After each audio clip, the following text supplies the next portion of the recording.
தாய் தமிழ் உறவுகளுக்கு வணக்கம்.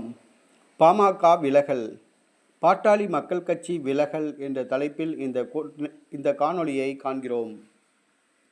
பாரதிய ஜனதா கூட்டணியில் 2024ஆம் ஆண்டு நடைபெற்ற பாராளுமன்ற தேர்தலில் பாட்டாளி மக்கள் கட்சி சேர்ந்து போட்டியிட்டது. 10 தொகுதியில் போட்டியிட்டது. தருமபுரி தொகுதியில் மட்டும் டெபாசிட்டை பெற்றது. மற்ற தொகுதிகளில் டெபாசிட் இழந்தது. ராமதாஸ் அதிமுக கூட்டணியை விரும்பியதாகவும், அன்புமணி அவர்களுடைய விருப்பத்தின் பேரில் பாரதிய ஜனதாவுடன் கூட்டணி வைத்து மண்ணை கவ்வியதாகவும் கூறப்படுகிறது. சமீப காலமாக ராமதாஸுக்கும் அன்புமணிக்கும் இடையே பனிப்போர் முற்றியுள்ளது. இந்த சூழ்நிலையில் வருகிற சட்டசபை தேர்தலில் அதிமுக கூட்டணியில் இடம்பெற்றால்தான் ஓரிரு தொகுதிகளிலாவது பாட்டாளி மக்கள் கட்சி வெற்றி பெற முடியும். பாஜக கூட்டணியில் இணைந்தால் வெற்றி பெறுவதற்கு வாய்ப்பே இல்லை என்று டாக்டர் ராமதாஸ் கருதுகிறார்.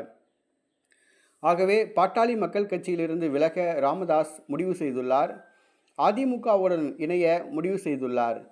இதற்காக பாட்டாளி மக்கள் கட்சியின் கௌரவ தலைவர் ஜி.கே. மணி நேற்றைய தினம் எடப்பாடி பழனிசாமியை சேலத்தில் உள்ள அவரது வீட்டில் சந்தித்து அரை மணி நேரம் பேச்சுவார்த்தை நடத்தினார்.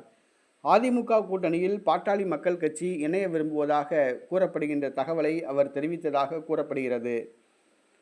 மேலும் தொகுதி பங்கீடு சம்பந்தமாகவும் பேசப்பட்டதாக கூறப்படுகிறது.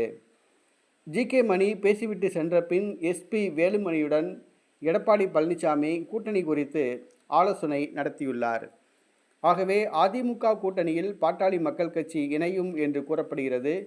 பாஜக கூட்டணியிலிருந்து பாட்டாளி மக்கள் கட்சி வெளியேறுவதற்கான அறிவிப்பு விரைவில் வெளியாகும் என்று எதிர்பார்க்கப்படுகிறது.